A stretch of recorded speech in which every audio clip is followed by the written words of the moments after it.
시청자 여러분 안녕하십니까? 대한민국에 꼭 알아야 할 교육계 소식을 전해드리는 에듀티비 뉴스입니다. 먼저 오늘의 주요 뉴스입니다. 이주호 부총리 겸 교육부 장관은 수습 교사제 도입 방안을 주제로 현장 교원들과 함께 제40차 함께 차담회를 개최했습니다. 전북교육청은 전북 온라인 학교 개교식을 개최했습니다. 부산시교육청은 부산대학교 병원과 협력해 보건교사를 대상으로 2024년 보건교사 점프업 역량 강화 심화 연수를 성공적으로 마쳤다고 밝혔습니다. 울산교육연수원은 문화예술체험을 통한 행복 더하기 교육으로 연극 미라클 단체 관람을 진행했습니다. 대구시교육청은 대구 최초로 학교 급식형 튀김 로봇을 대구 80초 중학교 급식실에 도입하고 시연회를 개최했습니다. 인천시교육청은 이공계열에 관심을 가진 다문화 고등학생을 대상으로 우즈베키스탄에서 국제학술 문화 교류를 위한 여름 캠프를 운영했습니다.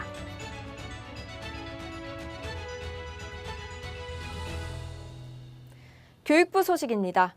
이주호 부총리 겸 교육부 장관은 지난 14일 정부 서울청사에서 수습 교사제 도입 방안을 주제로 현장 교원들과 함께 제40차 함께 차담회를 개최했습니다. 이번 차담회에서는 교직 입직 단계에서 학교 현장 역량을 강화하고 교직 적응력을 제고하기 위해 예비교원이 수습으로 학교에서 근무하는 방안에 대해 학교 현장과 교육청의 다양한 의견을 청취했습니다. 또한 교육 현장에서 필요로 하는 정책에 대해 심도 있는 논의가 이뤄졌습니다. 이주호 부총리 겸 교육부 장관은 교육 현장과 충분히 소통하고 협력해 수습 교사제가 교원 생애 주기의 첫 단계에서 안정적인 교직 생활 적응을 지원하는 정책으로 실현될 수 있도록 면밀하게 검토할 계획이라고 밝혔습니다. 전북교육청 소식입니다. 전북교육청은 지난 13일 전북 온라인 학교 개교식을 개최했습니다. 전북 온라인 학교는 김제에 위치한 새로운 형태의 학교로 학생들이 실시간 쌍방향 온라인 수업을 통해 고교 학점제에 맞춘 다양한 과목을 선택할 수 있도록 설립됐습니다. 1학기에는 13개 학교에 220여 명의 학생들이 참여했으며 2학기에는 35개 강좌를 통해 17개 학교에 320여 명의 학생들이 수업을 받을 예정입니다. 참석자들은 학교 투어를 통해 새롭게 구축된 전북 온라인 학교의 온라인 스튜디오 시스템과 첨단 에듀테크 설비들을 직접 확인하고 실시간 온라인 수업을 참관해 교육과정 운영 시스템을 이해하는 시간을 가졌습니다.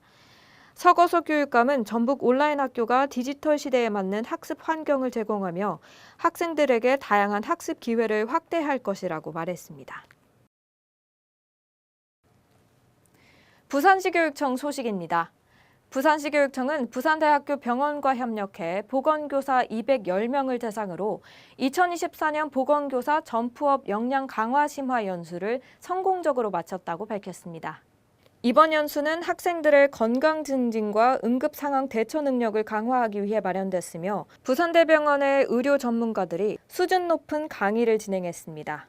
강의 주제는 하지정맥류, 피부질환, 소아, 청소년 감염 질환 등 10개 분야에 걸쳐 있었으며 학교 건강증진 사업 운영 사례도 공유됐습니다. 부산교육청은 9월에도 추가로 보건교사 330명을 대상으로 의료인 보수교육 대체 연수를 진행할 계획입니다. 울산시 교육청 소식입니다. 울산교육연수원은 지난 9일 CK아트홀에서 지방공무원과 교육복무직, 사립학교 직원 등 180명이 참석한 가운데 문화와 예술체험을 통한 행복 더하기 교육으로 연극 미라클 단체 관람을 진행했습니다. 이번 교육은 교직원들과의 쉼과 회복을 위해 일과 삶의 균형을 맞추고 인문학적 소양을 증진하기 위해 마련됐습니다. 특히 학기 중 참여가 어려운 교육 공무직 등을 위해 방학 기간에 진행된 것이 특징입니다. 연극 미라클은 혼수 상태에 빠진 희동의 영혼이 병실을 떠돌며 벌어지는 이야기를 담은 창작극으로 관객들에게 웃음과 따뜻한 위로를 선사했습니다. 울산교육연수원은 이번 연극 관람에 이어 오는 11월에도 다양한 문화예술 체험 교육을 추가로 진행할 계획입니다. 대구시교육청 소식입니다. 대구시 교육청은 지난 13일 대구 최초로 학교 급식형 튀김 로봇을 대구 팔공초 중학교 급식실에 도입하고 시연회를 개최했습니다. 이번에 도입된 튀김 로봇은 977 로보틱스에서 기증한 것으로 여름방학 중 설치됐으며 2학기부터 본격적으로 가동될 예정입니다.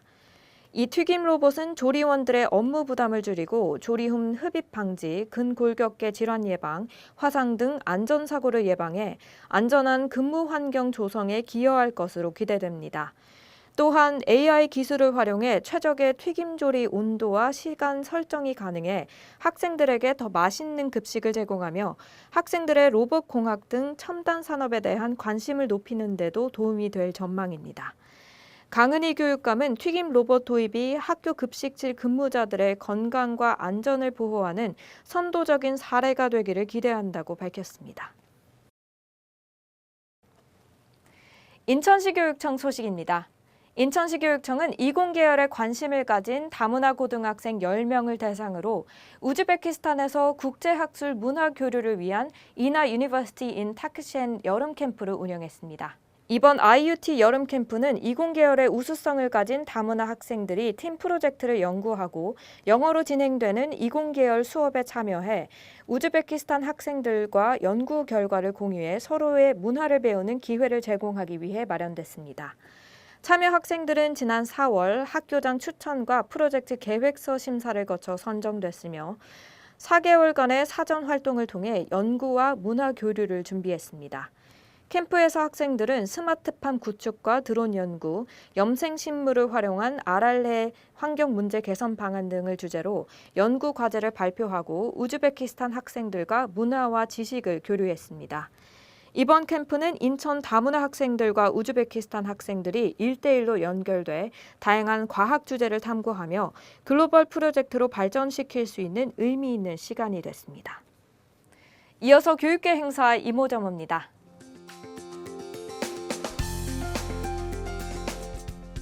경기도 교육청 행사 소식입니다. 경기도 교육청이 자녀의 바른 인성과 건강한 성장을 위한 학부모 역할을 성찰하기 위해 학부모 드림데이를 오는 28일 수원 보훈교육연구원에서 개최한다고 밝혔습니다. 나눠드림은 1부와 2부 진행돼 각 150명, 총 300명이 참여할 수 있습니다. 사전 신청을 희망하는 학부모는 12일부터 안내자료에 있는 QR코드에 접속해 신청할 수 있습니다. 청주시 행사 소식입니다. 청주시 직지가치 증진위원회는 2024 직지문화축제 기간에 운영될 고려시대 차문화체험 흥덕사 다방 참여자를 모집합니다. 자세한 사항은 청주시청 홈페이지를 확인하거나 직지가치 증진위원회 사무국으로 문의하면 됩니다. 오늘 준비한 소식은 여기까지입니다. 성공은 끝이 아니라 과정이다라는 말이 있는데요. 성공이 단 한 번의 성취로 끝나는 것이 아니라 끊임없이 이어지는 과정이라는 뜻입니다. 내일도 더 풍성한 교육계 소식들로 여러분들을 찾아뵙겠습니다. 이상으로 에듀티비 뉴스를 마칩니다. 시청해주신 여러분 고맙습니다.